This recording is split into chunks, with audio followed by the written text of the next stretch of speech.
जितनी बार भी जीडीपी की बात होती है उतनी बार एक टॉपिक जरूर सामने आता है, वो है पर कैपिटा इनकम, मतलब प्रति व्यक्ति आय। अब ये क्या है? देखो, अगर किसी देश की जीडीपी को उस देश की टोटल पॉपुलेशन से डिवाइड कर दो तो मिलता है पर कैपिटा इनकम। ये बताता है कि एक एवरेज आदमी के हिस्से में कितना पैसा आया। लास्ट वीडियो का वो गली वाला एग्जांपल याद है? मान लो उसी गली में 100 लोग रहते हैं और साल भर में ये सब शॉप्स मिलकर 10 लाख रुपए कमाती हैं। अब ये 10 लाख डिवाइड करो 100 लोगों में, तो एक आदमी के हिस्से में आए 10,000 रुपए। ये है उस गली की पर कैपिटा इनकम। देश के लेवल पे भी यही होता है, जीडीपी को टोटल पॉपुलेशन से डिवाइड करो और पर कैपिटा इनकम निकल आती है।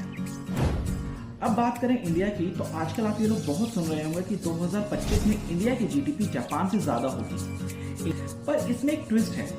इंडिया की पॉपुलेशन है 140 करोड़ और जापान की पॉपुलेशन है सिर्फ 12.5 करोड़। तो इंडिया पर कैपिटा इनकम लगभग 2.5 लाख रुपए पर ईयर आएगी। वहीं जापान की per capita income around 28 lakh रुपए है, जो इंडिया की पर कैपिटा इनकम से तकरीबन 10 गुना ज्यादा है। जीडीपी सिर्फ ये बताता है कि देश कितना प्रोड्यूस कर रहा है, पर कैपिटा इनकम बताता है कि उस प्रोडक्शन का फायदा हर आदमी को कितना हो रहा है।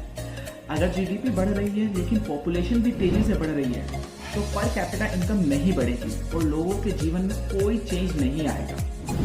और इसी में एक और ट्विस्ट है।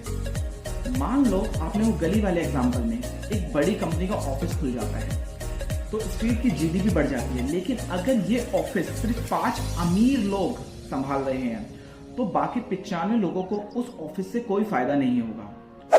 तो जीडीपी तो बढ़ेगी, एवरेज पर कैपिटा इनकम भी बढ़ जाएगा, पर रियलिटी में वो 5 लोग ही अमीर हो रहे हैं। बाकी 95 लोग जो उस गली में हैं उनको जीडीपी बढ़ने से कोई फायदा नहीं मिलता। इसे कहते हैं इनकम इनइक्वालिटी, जहां अमीर और अमीर होता जाता है और गरीब और गरीब हो जाता है। वीडियो पसंद आया तो इस चैनल को फॉलो करना मत भूलना और इसे शेयर करो अपने उन दोस्तों के साथ जिन्हें अभी भी कंफ्यूजन है कि जीडीपी और पर कैपिटा इनकम क्या होती है।